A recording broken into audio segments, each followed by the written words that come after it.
Assalamualaikum Assalamualaikum warahmatullahi wabarakatuh. Apa kabar anak-anakku sekalian? Kali ini kita akan mempelajari materi mengenai teks anekdot. Ini adalah materi ketiga yang akan kita pelajari di kelas 10. Nah, sebelum kita masuk ke pembelajaran dari teks anekdot, Ibu akan menjelaskan dulu beberapa hal mengenai pembelajaran dari teks anekdot sendiri. Tujuan dari pembelajaran teks anekdot yaitu yang pertama menganalisis struktur dan kebahasan teks anekdot, yang kedua menciptakan kembali teks anekdot dengan memperhatikan struktur dan kebahasaan baik lisan maupun tulis. Jadi diharapkan setelah pembelajaran ini kalian mampu untuk membuat kembali teks anekdot. Nah, pengertian dari teks anekdot itu sendiri adalah cerita singkat dan lucu yang digunakan untuk menyampaikan kritik melalui sindiran lucu terhadap kejadian yang menyangkut orang banyak atau perilaku tokoh publik. Jadi kita bisa ambil kesimpulan di sini bahwa yang namanya teks anekdot itu pertama harus singkat, lucu, dan ada pesan atau kritik tersembunyi di dalamnya.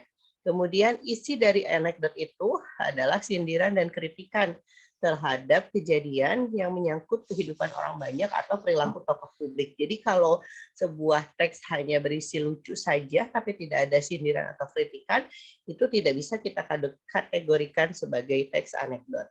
Kemudian fungsi dari teks anekdot tersebut itu apa?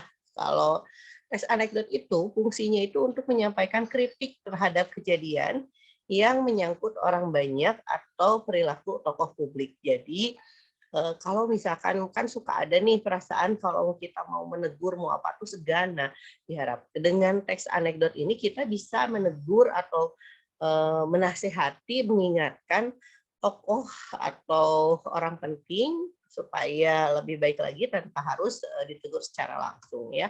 Kemudian struktur teks anekdot itu ada 5. Yang pertama itu ada yang namanya abstraksi, orientasi, krisis, reaksi, dan koda.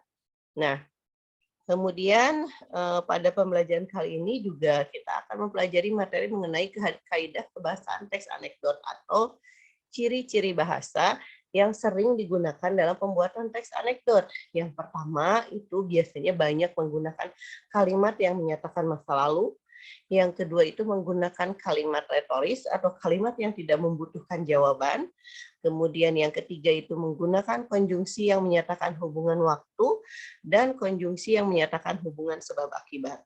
Kemudian yang keempat menggunakan kata kerja aksi dan yang terakhir adalah menggunakan kalimat seru.